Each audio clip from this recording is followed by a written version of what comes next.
ತುಂಬ ಕಮ್ಮಿ ಟೈಮಲ್ಲಿ ದೇವರ ಪ್ರಸಾದ ರೆಡಿ ಮಾಡಬೇಕಾ, ಇಲ್ಲ ನಿಮ್ಮ ಮನೆಗೆ ಯಾರಾದರೂ ಗೆಸ್ಟ್ ಬರ್ತಿದ್ದಾರಾ, ಇಲ್ಲ ನಿಮ್ಮ ಮನೇಲಿ ಏನಾದರೂ ಫಂಕ್ಷನ್ ಇದೆಯಾ, ಹಾಗಿದ್ರೆ ಅತಿ ಕಮ್ಮಿ ಟೈಮಲ್ಲಿ ತುಂಬ ರುಚಿಕರವಾಗಿ ಕಾಯಿ ಕೊಬ್ಬರಿ ಒಬ್ಬಟ್ಟು ಮಾಡೋದು ಯಾವ ಥರ ನಾನು ನಿಮ್ಗೆ ತೋರಿಸ್ಕೊಡ್ತೀನಿ. ಅದಕ್ಕಿಂತ ಮುಂಚೆ ನಮಸ್ತೆ ರೋನ್, welcome back to the Ramesh Kumar YouTube channel. I hope you're doing absolutely great. First ಕೊಬ್ಬರಿ ತಗೊಂಡು ಈ ಕೊಬ್ಬರಿನ ಚೆನ್ನಾಗಿ ಸ್ಕ್ರಾಪ್ ಮಾಡ್ಕೊಳ್ಳಿ. ಈಗ ಈ ಪ್ಯಾನ್ ಸ್ವಲ್ಪ ಬಿಸಿ ಆಗಲಿ. ಫಸ್ಟ್ ಬಿಸಿ ಆಗಿರೋ ಪ್ಯಾನಲ್ಲಿ ಬೆಲ್ಲನ ಹಾಕೋಣ. ಈ ಬೆಲ್ಲನ ನೋಡಿ ಸಣ್ಣ ಸಣ್ಣದಾಗಿ ಪುಡಿ ಮಾಡ್ಕೊಂಡಿರಬೇಕು. ಒಂದು ಸ್ವಲ್ಪ ಈ ಬೆಲ್ಲ ಬಿಸಿ ಆಗಲಿ. ಈಗ ನಾವು ಸ್ಕ್ರಾಪ್ ಮಾಡಿ ಇಟ್ಟಿರೋ ಕೊಬ್ಬರಿ ಇದೆಲ್ಲ ಅದನ್ನು ಇದರಲ್ಲಿ ಹಾಕಿ ಎರಡನ್ನೂ ಚೆನ್ನಾಗಿ ಮಿಕ್ಸ್ ಮಾಡ್ಕೊಳ್ಳಿ.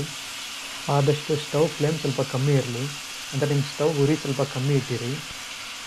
ಈಗ ಈ ಎರಡನ್ನೂ ಮಿಕ್ಸ್ ಮಾಡ್ಕೊಳ್ಳಿ ಚೆನ್ನಾಗಿ. ಈಗ ಏಲಕ್ಕಿ ಒಂದು 4 ಬಿಡಿಸಿಟ್ಟಿದ್ದೀನಿ, ಸೊ ಅದನ್ನ ನಾನು ಈಗ ಹಾಕ್ತಿದ್ದೀನಿ. ಇದು ರೆಡಿಯಾಗಿದೆ. ನಿಮಗೆ ಗೊತ್ತಾಗುತ್ತೆ ಕಲರ್ ಚೇಂಜ್ ಆಗಿ ಆ ಫ್ಲೇವರ್ ಇದೆಲ್ಲ ಆ ಸ್ಮೆಲ್ ಘಮ ಘಮ ಅಂತ ಬಂದಾಗ ರೆಡಿ ಆಗಿದೆ ಅಂತ ನಿಮ್ಗೆ ಗೊತ್ತಾಗುತ್ತೆ. ಇದನ್ನೀಗ ಮಿಕ್ಸರ್ ಜಾರಲ್ಲಿ ಹಾಕ್ಕೊಳ್ಳೋಣ.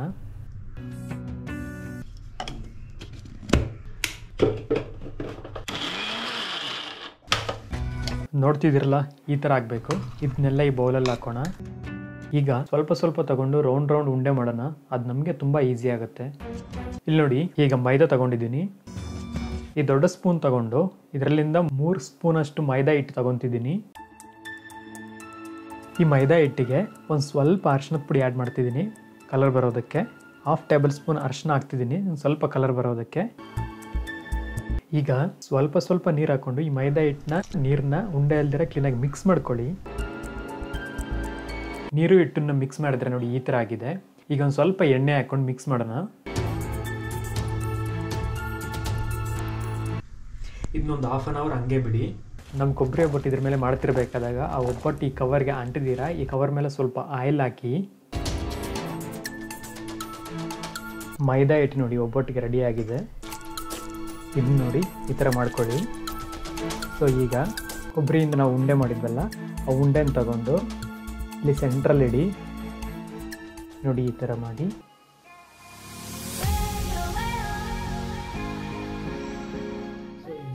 ಈ ಕವರ್ ಏನಿದೆ ಈ ಕವರ್ನ ಇದ್ರ ಮೇಲೆ ಈ ಥರ ಹಾಕಿ ರಿಮೈನಿಂಗ್ ಎಲ್ಲ ನೀವು ರೆಗ್ಯುಲರಾಗಿ ಚಪಾತಿ ಮಾಡ್ತಿರತ್ತಾನೆ ಸೇಮ್ ಅದೇ ಥರ. ಡೋಂಟ್ ವರಿ, ನೀವು ಕವರ್ಗೆ ಎಣ್ಣೆ ಹಾಕಿರ್ತೀರಲ್ಲ, ಸೊ ನಮ್ಮ ಒಬ್ಬಟ್ಟು ಅದಕ್ಕೆ ಸ್ಟಿಕ್ಕಾಗಲ್ಲ. ನೋಡಿ ಈ ಥರ ಮಾಡಿ.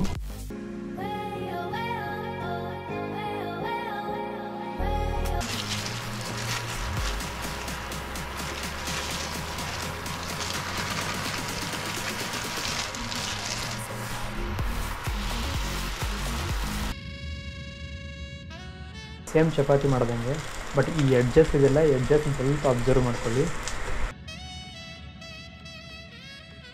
ಇದಕ್ಕೊಂದು ಸ್ವಲ್ಪ ತುಪ್ಪ ಆ್ಯಡ್ ಮಾಡೋಣ. ನೋಡಿ, ಕಾಯಿ ಕೊಬ್ಬರಿ ಒಬ್ಬಟ್ಟು ರೆಡಿಯಾಗಿದೆ. ಇದಕ್ಕೊಂದು ಸ್ವಲ್ಪ ತುಪ್ಪ ಹಾಕಿದ್ದೀವಲ್ಲ, ಸೂಪರ್ ಇರ್ತದೆ. ಆಹಾ, ಸೂಪರ್ ಇದೆ.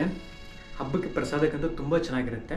ಇಲ್ಲ ನಿಮ್ಮ ಮನೇಲಿ ಗೆಸ್ಟ್ ಅತಿಥಿಗಳು ಯಾರಾದರೂ ಬಂದರೆ ಸೊ ಆ ಟೈಮಲ್ಲಿ ಮಾಡಿ ತುಂಬ ಚೆನ್ನಾಗಿರುತ್ತೆ. ಅವ್ರು ಇಂಪ್ರೆಸ್ ಆಗ್ತಾರೆ. ಇದನ್ನು ನೀವು ಹಬ್ಬಕ್ಕೆ ಪ್ರಸಾದವಾಗಾದರೂ ಮಾಡ್ಬೋದು. Rider Ramesh Kumar YouTube channel ಕಡೆಯಿಂದ ನಮ್ಮ ಸಬ್ಸ್ಕ್ರೈಬರ್ಸ್ಗೆ ವರಮಹಾಲಕ್ಷ್ಮಿ ಹಬ್ಬದ ಶುಭಾಶಯಗಳು. ನೋಡಿದ್ರಲ್ಲ, ಈ ವಿಡಿಯೋ ನಿಮ್ಗೆ ಇಷ್ಟ ಆಯಿತು ಅಂತ ಹೇಳಿದ್ರೆ ಮರಿದಿರ ಲೈಕ್ ಮಾಡಿ, ಶೇರ್ ಮಾಡಿ, ಸಬ್ಸ್ಕ್ರೈಬ್ ಮಾಡಿ. Now it's finally time to see how this rivalry becomes a dynasty.